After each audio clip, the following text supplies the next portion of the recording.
നിങ്ങൾ ആഗ്രഹിക്കുന്നത് എന്താണ്? ജീവിതത്തിന്റെ ലക്ഷ്യം? ജീവിതത്തിൽ നാം കാണാൻ ആഗ്രഹിക്കുന്ന എൻഡ് പ്രോഡക്റ്റ് എന്താണ്? നമുക്ക് എന്താണ് വേണ്ടത്? ചിലർ പറയുന്നു ജീവിതത്തിന്റെ ലക്ഷ്യം ഇനി ഈ ഗ്രഹത്തിലേക്ക് ഒരിക്കലും തിരിച്ചു വരാതിരിക്കുകയാണെന്ന്.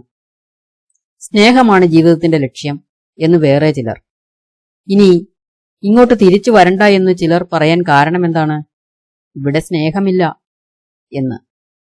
അവർ കാണുന്നത് കൊണ്ട് അല്ല, സ്നേഹമുണ്ടെങ്കിൽ അത് വേദനാജനകമായതുകൊണ്ടാണ്. വേദനയും കഷ്ടപ്പാടും ബുദ്ധിമുട്ടും ഉണ്ടെങ്കിൽ ഒരാൾക്ക് തിരിച്ചു വരണ്ട എന്ന് തോന്നും. ഈ സ്ഥലം സ്നേഹവും ദിവ്യത്വവും നിറഞ്ഞതും വിസ്മയകരവുമാണെങ്കിലോ സ്വാഭാവികമായും തിരിച്ചു വരാതിരിക്കാനുള്ള മോഹവും കുറയും.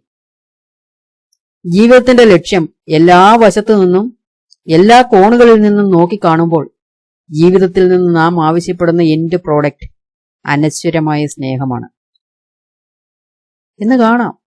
വേദനയുളവാക്കാത്ത സ്നേഹം, പുഷ്ടിപ്പെടുകയും എന്നെന്നും നിലനിൽക്കുകയും ചെയ്യുന്ന സ്നേഹം. ലോകത്തിലെ എല്ലാ വിജയവും നിങ്ങൾക്ക് കൈവന്നു എന്ന് കരുതുക.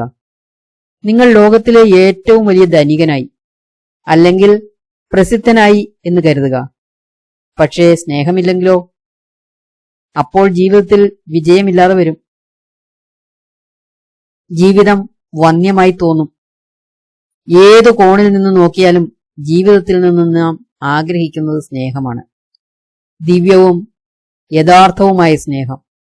ജീവിതത്തിന്റെ ലക്ഷ്യം ആ വാസ്തവ സ്നേഹത്തിൽ പൂത്തു വിടരുക എന്നതാണ്. ചോദ്യം അതിലേക്ക് എങ്ങനെ എത്തിപ്പെടാം എന്നതാണ്. നമ്മുടെ ജീവിതത്തിൽ ഇതിന് തടസ്സം നിൽക്കുന്നത് എന്താണ്? നിഷ്കളങ്കമായ ആ സ്നേഹത്തിന് തടസ്സമാവുന്നത് ഞാനെന്ന പാവമാണ് എന്ന് മനസ്സിലാക്കണം. എന്താണ് ഈ ഞാൻ? അത് ഒരു സ്വപ്നം പോലെയാണ്. ഒരു സ്വപ്നം, അത് ഇല്ലാതാവുന്നതുവരെ നിലനിൽക്കും. സ്വപ്നത്തെ യാഥാർത്ഥ്യമെന്ന് വിളിക്കാൻ പറ്റില്ല, ശരി തന്നെ. എന്നാൽ അതിനെ ആ യഥാർത്ഥം എന്നും വിളിക്കാൻ വയ്യ. കാരണം അത് നിങ്ങൾ അനുഭവിക്കുന്നുണ്ടല്ലോ. ഞാൻ എന്ന അഹംബുദ്ധി അസ്വാഭാവികം മാത്രമാണ്. അത്രയ്ക്ക് അസ്വാഭാവികമാണെങ്കിൽ എന്തിനാണ് എല്ലാ മനുഷ്യർക്കും ഒരു അഹംബുദ്ധി ഉണ്ടാവുന്നത്? ജീവിതത്തിൽ നമ്മുടെ വളർച്ചയ്ക്ക് ഏതോ വിധത്തിൽ അത് ആവശ്യമായതുകൊണ്ട്. ഏത് വിത്തിനും കട്ടിയുള്ള ഒരു പുറന്തോട് കാണും. വെള്ളത്തിൽ കുതിർക്കുമ്പോൾ വിത്ത് മുളയ്ക്കുന്നു, അതോടെ പുറന്തോട് അടർന്നു പോവും. അതുപോലെ 2-3 വയസ്സ് പ്രായമുള്ളപ്പോൾ നമ്മിൽ വളരുന്ന ആവശ്യമുള്ള ഒരു അസ്വാഭാവികതയാണ് ഞാൻ എന്ന ബോധം. അതിനു മുമ്പ് നിങ്ങൾ പൂർണ്ണമായും നിഷ്കളങ്കവും ആനന്ദസ്വരൂപവുമായ സ്നേഹത്തിന്റെ അവസ്ഥയിലായിരുന്നു. പിന്നെ ഞാൻ എന്ന പുറന്തോടിന്റെ വരവായി. യഥാർത്ഥമായ അറിവ് ചെയ്യുന്നത് ഈ പുറന്തോട് എടുത്തുമാറ്റി നിങ്ങളെ ആ പഴയ ശിശുവിനെ പോലെ ആക്കുകയാണ്. സ്വാഭാവികം, ലളിതം, നിഷ്കളങ്കം. അപ്പോൾ ഞാൻ എന്ന ഭാവം ഇല്ലാതാവും. ഞാൻ എന്ന ഒരു വസ്തുവല്ല, അത് ഒരു ഇല്ലാ വസ്തുവാണ്. ഇരുട്ടിനെ പോലെ ഇരുട്ട് എന്ന് വെച്ചാൽ വെളിച്ചത്തിന്റെ ഇല്ലായ്മ മാത്രമാണല്ലോ. ഞാൻ എന്നു പേരുള്ള യാതൊരു വസ്തുവും യഥാർത്ഥത്തിലില്ല. പാകതയില്ലായ്മ അല്ലെങ്കിൽ ജ്ഞാനമില്ലായ്മ എന്ന് അതിനെ വിളിക്കാം. അഹംബോധത്തെ എങ്ങനെ മറികടക്കാം?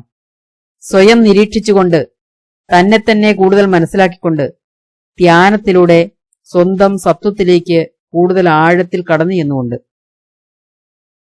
അർത്ഥജ്ഞാനമാണ് അഹംബോധത്തെ സൃഷ്ടിച്ചത്. ജ്ഞാനം പാകതയെത്തുമ്പോൾ അഹം കൊഴിഞ്ഞുപോകുന്നു, ലാളിത്യമുദിക്കുന്നു. തുടക്കത്തിലെ അഹംബോധം അനാവശ്യമായിരുന്നു എന്നല്ല, അത് ആവശ്യം തന്നെയായിരുന്നു. എന്നാൽ ഇനി നിങ്ങൾക്ക് അതിനെ മറികടന്നു വളരാം. എല്ലാവർക്കും പ്രായം കൂടുന്നുണ്ട്. എന്നാൽ മാനസികമായ പ്രായത്തിന്റെ വളർച്ച ജീവിതത്തിന്റെ ചില പ്രത്യേക ഘട്ടങ്ങളിൽ തടഞ്ഞു നിൽക്കുന്നു. ചിലരുടെ വളർച്ച 20കളിലെത്തുമ്പോൾ നിൽക്കും, ചിലരുടേത് 30കളിൽ. മറ്റു ചിലരുടെ വളർച്ച കൗമാരത്തിലേ അവസാനിച്ചിരിക്കും. അവരുടെ ചിന്തകളും ആഗ്രഹങ്ങളും എല്ലാം ആ ഒരു വീക്ഷണകോണിൽ നിന്നായിരിക്കും. പാകതയുടെ ആ തലത്തിൽ നിന്നും അതിനനുസരിച്ച് അവബോധവും ഉണർച്ചയും എല്ലാം കുറയും. ജ്ഞാനം നിങ്ങളുടെ ഏറ്റവും ഉള്ളിലുള്ള അകക്കാമ്പിനെ വളർത്തിയെടുക്കാനുള്ള ഉപാധിയാണ്. ഈ അകക്കാമ്പ് സ്നേഹമാണ്. എല്ലാ ആളുകളെയും നിർമ്മിച്ചിരിക്കുന്നത് സ്നേഹമെന്ന വസ്തു കൊണ്ടാണ്. പിന്നെ എന്തുകൊണ്ടാണ് നമുക്ക് ഇത്രയേറെ പ്രശ്നങ്ങൾ? അതിന് കാരണം സ്നേഹമാകുന്ന സത്തയെ അഹംബോധമെന്ന പുറന്തോട് മൂടുന്നതുകൊണ്ടാണ്. വിത്തിനെ പുറന്തോട് പോലെ ഈ പുറന്തോട് മാറ്റാൻ നമുക്ക് യോഗ പരിശീലനം, ധ്യാനം, ശ്വസനക്രിയകൾ, സുദർശനക്രിയ തുടങ്ങിയ മാർഗങ്ങൾ സ്വീകരിക്കാം. ജീവിതത്തെക്കുറിച്ചുള്ള ഈ അറിവ് കൈവന്നു കഴിഞ്ഞാൽ പിന്നെ ആശങ്കപ്പെടാൻ എന്താണുള്ളത്? ഒരു ബന്ധത്തെക്കുറിച്ചോ ഒരു സംഭവത്തെക്കുറിച്ചോ ഓർത്ത് എന്തിനാണ് വിഷമിക്കുന്നത്? ഒന്ന് ചിന്തിച്ചു നോക്കൂ, ഒന്ന് പിന്തിരിഞ്ഞു നോക്കൂ. ജീവിതത്തിൽ ഇതേ തരത്തിലുള്ള സംഭവ പരിണാമങ്ങൾ എത്ര തവണ നാം നേരിട്ടിരിക്കുന്നു. അതും ഇതുമൊക്കെ നമ്മെ വിഷമിപ്പിച്ചു. വിഷമം തുടർന്നുകൊണ്ടേയിരിക്കുന്നു. ജീവിതത്തിലേക്ക് ആഴത്തിൽ നോക്കാൻ തുണയ്ക്കുന്ന ജ്ഞാനം കൈവരുമ്പോൾ നിങ്ങൾ സ്വാഭാവികവും ലളിതവും നിഷ്കളങ്കവുമായ അവസ്ഥയിൽ എത്തുന്നു. അതിനുശേഷം നിങ്ങളുടെ മുഖത്ത് ഒരു പുഞ്ചിരി സദാ തങ്ങി നിൽക്കും. സ്നേഹം നിറഞ്ഞു നിൽക്കുകയാണെങ്കിൽ പിന്നെ എന്തുകൊണ്ടാണ് ആളുകൾ തെറ്റുവരുത്തുന്നത്? ഇതിന് കാരണം ആദിയും സംഘർഷവും ഉത്കണ്ഠയും അജ്ഞാനവുമാണ്. ഈ അജ്ഞാനത്തെയാണ് നാം ഞാൻ എന്ന അഹംബോധം എന്ന് വിളിക്കുന്നത്. ഇല്ലാ വസ്തുവായ ഈ ഇരുട്ടിനെ പ്രകാശം വന്നെത്തുമ്പോൾ ഇരുട്ട് പോയി മറയുന്നു. അറിവിന്റെ ലക്ഷ്യം, ഏതു നാഗരികതയുടെയും ലക്ഷ്യം, സ്നേഹം പൊട്ടിവിടരുന്നതിന് വഴിയൊരുക്കുക എന്നതാണ്. ജ്ഞാനത്തിന് മാത്രമേ ഇതിന് സാധിക്കൂ എന്ന് അഭിപ്രായപ്പെടുന്നവരുണ്ട്. തിരിച്ചറിവിലൂടെ, ധ്യാനത്തിലൂടെ നിങ്ങൾക്ക് തടസ്സങ്ങൾ തരണം ചെയ്ത് ലാളിത്യവും സ്വാഭാവികതയും നിഷ്കളങ്കതയും കൈവരിക്കാം. അത് സ്നേഹത്തിലേക്ക് നയിക്കും. മറ്റു ചിലർ പറയുന്നത് സ്നേഹം ഉദിച്ചാലേ പൂർണ്ണജ്ഞാനം വന്നെത്തൂ എന്നാണ്. രണ്ട് അഭിപ്രായവും ശരിയാണ്. കാരണം അവ പരസ്പരാശ്രിതങ്ങളാണ്. നിങ്ങൾ എന്തിനെയെങ്കിലും ശരിക്കും സ്നേഹിക്കുന്നുണ്ടെങ്കിൽ അതിനെക്കുറിച്ച് കൂടുതൽ മനസ്സിലാക്കാൻ ശ്രമിക്കും. സ്നേഹം നിങ്ങളെ തന്നെയാണെങ്കിൽ തന്നെ തന്നെക്കുറിച്ച് തന്നെ കൂടുതൽ മനസ്സിലാക്കണം എന്നാവും ആഗ്രഹം. അപ്പോൾ നിങ്ങൾക്ക് തന്നെ ഉള്ളിലേക്ക് കൂടുതൽ ആഴത്തിൽ കടന്നു ചെല്ലണം. സ്നേഹിക്കുന്നത് എന്തിനെയാണോ അതിനെക്കുറിച്ച് കൂടുതൽ അറിയാൻ ആഗ്രഹിക്കുന്നത് സ്വാഭാവികമാണ്. മാത്രമല്ല, എന്തിനെയെങ്കിലും കുറിച്ച് പൂർണ്ണമായ അറിവുണ്ടെങ്കിൽ അതിനെ നിങ്ങൾ സ്നേഹിക്കും എന്നതും തീർച്ചയാണ്. Familiarity breeds കണ്ടെംപ്റ്റ്. അതിപരിചയം പുച്ഛത്തെ വളർത്തും. അങ്ങനെയൊരു ചൊല്ലുണ്ട്. പക്ഷേ അത് പരിചയത്തെപ്പറ്റി മാത്രമാണ്, സമ്പൂർണമായ അറിവിനെപ്പറ്റിയല്ല. വെറും പരിചയമേ ഉള്ളൂ എങ്കിൽ പുച്ഛം വളർന്നേക്കാം. എന്നാൽ ശരിക്കും അടുത്തറിഞ്ഞാൽ സ്നേഹമാണ് ഉണ്ടാവുക. കാരണം ഏതിന്റെയും ആഴത്തിൽ സ്നേഹമാണ് ഉള്ളത്. അസ്തിത്വത്തിന്റെ കാമ്പാണ് സ്നേഹം. അതുകൊണ്ടാണ് യേശു പറഞ്ഞത്, ദൈവം സ്നേഹമാകുന്നു. സ്നേഹം എല്ലാം അറിയുന്നു, എവിടെയും ചെന്നെത്തുന്നു, ദൈവത്തെ പോലെ. എത്ര യുക്തമാണ് അവിടുന്ന് പറഞ്ഞ ഉപമ. ദൈവം സ്നേഹമാണ്, ദൈവീകത എല്ലായിടത്തും നിറഞ്ഞു നിൽക്കുന്നു. സ്നേഹവും ഏകമാണ്. ഭയം, വെറുപ്പ്, കോപം തുടങ്ങിയ എല്ലാ വികാരങ്ങളായും അത് പ്രകാശിതമാകുന്നു. നമ്മുടെ എല്ലാ ബന്ധങ്ങളിലും പരസ്പര വ്യാപാരങ്ങളിലും രണ്ട് കാഴ്ചപ്പാടുകളാണുള്ളത്. ഒന്നുകിൽ സ്നേഹം, അല്ലെങ്കിൽ നിസ്സംഗത. ഇത് രണ്ടുമല്ലാതെ മൂന്നാമതൊരു കാഴ്ചപ്പാടില്ല. നിർവികാരതയാണുള്ളതെങ്കിൽ പിന്നെ ദേഷ്യവും വെറുപ്പും ഭയവും ഒന്നും, മറ്റു വികാരങ്ങളും ഒന്നുമില്ല. അവയെല്ലാം സ്നേഹത്തിന്റെ രൂപഭ്രംശങ്ങളാണ്. ഇതെല്ലാം ജീവിതത്തിൽ സംഭവിക്കുന്നത് നാം കാണാറുള്ളതാണ്. ജ്ഞാനത്തിന്റെ അഭാവം മൂലം സ്നേഹത്തിന് രൂപഭ്രംശം സംഭവിക്കുന്നു. അറിവാണ് സ്നേഹത്തെ പുഷ്പിക്കാൻ സഹായിക്കുന്നത്. പകരം സ്നേഹമാവട്ടെ സമ്പൂർണ്ണ ജ്ഞാനം കൈവരുത്തുന്നു. അറിവിന്റെ അഭാവത്തിൽ നിന്നാണ് ഭയമുണ്ടാകുന്നത്. അജ്ഞതയായത് ഭയം ഉളവാക്കും. തെറ്റായി അറിഞ്ഞ ഒരു കാര്യമാവട്ടെ നിങ്ങളിൽ വെറുപ്പ് ജനിപ്പിക്കും. യാഥാർത്ഥ്യത്തെക്കുറിച്ചുള്ള തെറ്റായ ധാരണയാണ് വെറുപ്പ്. തെറ്റായ അല്ലെങ്കിൽ വേദനയുളവാക്കുന്ന വല്ലതും ഒരാൾ ചെയ്യുമ്പോഴാണ് വെറുപ്പ് സംഭവിക്കുന്നത്. അയാൾ അങ്ങനെ തെറ്റായ ഒരു കാര്യം എന്തുകൊണ്ട് ചെയ്തു എന്നതിൽ വെറുക്കുന്നയാൾക്ക് താല്പര്യമേയില്ല. വിശദാംശങ്ങളിലൊന്നും അവർക്ക് നോട്ടമില്ല. നിങ്ങളെ മറ്റുള്ളവർ നോവിച്ചാൽ അവരെ നിങ്ങൾ വെറുക്കും. എന്തേ? അവർ നിങ്ങളെ നോവിക്കാൻ കാരണം അവർക്ക് നോവുന്നുണ്ട് എന്നതാണ്. അവരുടെ ഉള്ളു നിറയെ മുറിവുകളും നോവുകളുമാണ്. അവർക്ക് ആകെ ചെയ്യാനാവുന്നതാകട്ടെ മറ്റുള്ളവരെ നോവിക്കുക എന്നതാണ്. എന്തുകൊണ്ടാണ് കുറ്റവാളികൾ കുറ്റകൃത്യങ്ങൾ ചെയ്യുന്നത്? അവർക്ക് നോവുന്നതുകൊണ്ട്, അവർക്ക് ശമനം വേണ്ടതുകൊണ്ട്, അവർക്ക് രോഗാതുരരായതുകൊണ്ട്, അവർക്ക് തങ്ങളെപ്പറ്റി തന്നെ വ്യക്തമായ അറിവോ ധാരണയോ ഇല്ല. അവരുടെ ഉള്ളിൽ എന്തു നടക്കുന്നു എന്ന് കാണാൻ കഴിഞ്ഞാൽ നിങ്ങളിലുള്ള വെറുപ്പ് ഒഴിഞ്ഞുപോകും. പിന്നെ സഹാനുഭൂതി മാത്രമേ ഉണ്ടാവൂ. കോപം മൂത്ത് ഉത്തേജിതനായ ഒരാളെ കാണുമ്പോൾ എപ്പോഴെങ്കിലും നിങ്ങൾക്ക് സഹാനുഭൂതി തോന്നിയിട്ടുണ്ടോ? അവർക്ക് ഒട്ടും സുഖകരമല്ലാത്ത അവസ്ഥയാണ്. സുഖകരമായ അവസ്ഥയല്ല അത്. കോപിച്ച് നിലതെറ്റി നിൽക്കാൻ ആർക്കും ഇഷ്ടമുണ്ടാവില്ല. മറ്റുള്ളവരുടെ തെറ്റുകളിൽ നമുക്ക് സഹാനുഭൂതി തോന്നുന്നില്ലെങ്കിൽ നമ്മൾ തന്നെ കോപത്തിന് അടിമപ്പെടും എന്ന് തീർച്ച. ഓരോരുത്തരുടെയും ഉള്ളിൽ എന്താണ് നടക്കുന്നത് എന്ന് പൂർണ്ണമായും മനസ്സിലാക്കാൻ കഴിയാത്തതാണ് വെറുപ്പിന്റെ കാരണം. ദേഷ്യം പ്രകടിപ്പിക്കുന്നത് മറ്റൊന്നുമല്ല, ഒരു തെറ്റുമല്ല.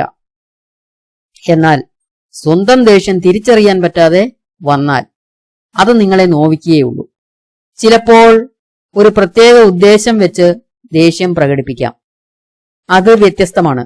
ചിലപ്പോൾ സ്വന്തം കുട്ടികളോട് ദേഷ്യപ്പെടേണ്ടി വരാം.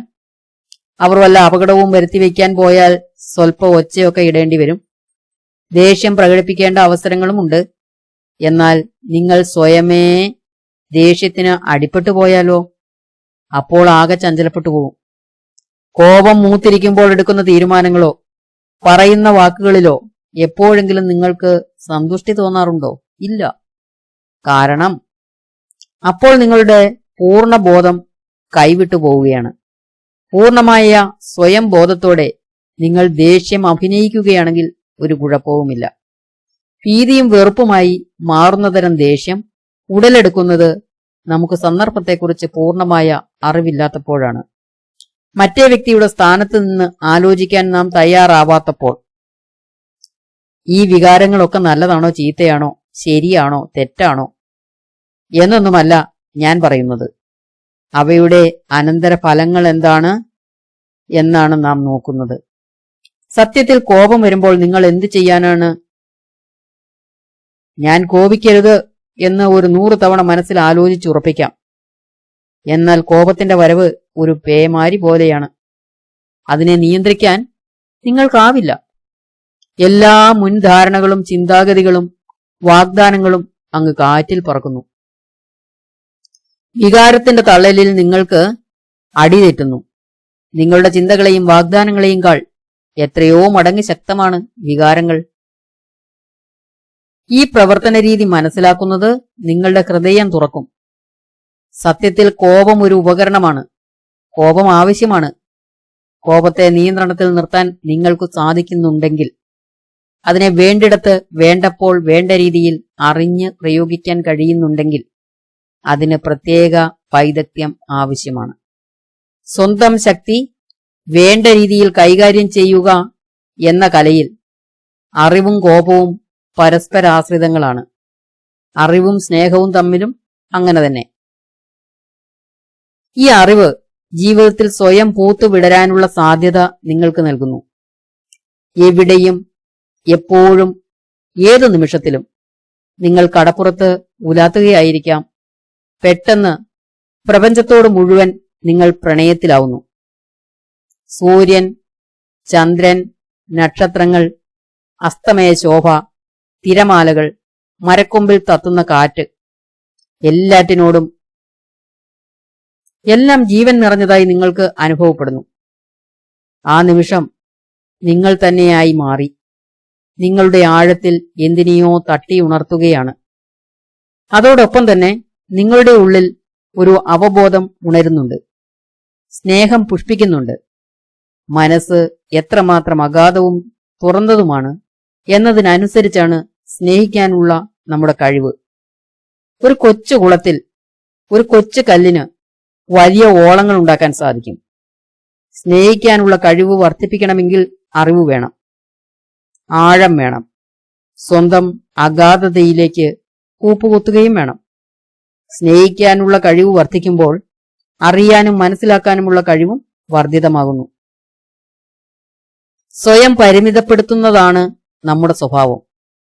ഞാൻ ഇവിടത്തുകാരനാണ്, ഈ സംസ്കാരക്കാരനാണ്, പൗരസ്ത്യ ദേശക്കാരനാണ്, അല്ലെങ്കിൽ പാശ്ചാത്യ ദേശക്കാരനാണ് എന്നൊക്കെ നമ്മൾ പറയാറുണ്ട്.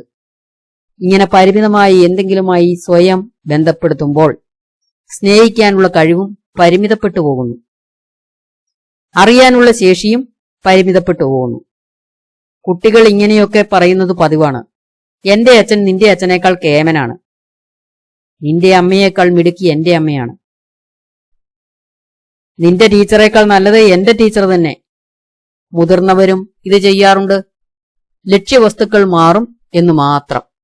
മുതിർന്നവർ പറയുന്നു, നിങ്ങളുടെ രാജ്യത്തേക്കാൾ മഹത്തരമാണ് എന്റെ രാജ്യം, നിന്റെ സംസ്കാരത്തേക്കാൾ കേമം എന്റെ സംസ്കാരം തന്നെ. ഇതാണ് ലോകത്തിൽ നടക്കുന്നത്. ഇതിലെ ഭ്രാന്ത് കാണാൻ പറ്റുന്നില്ലേ?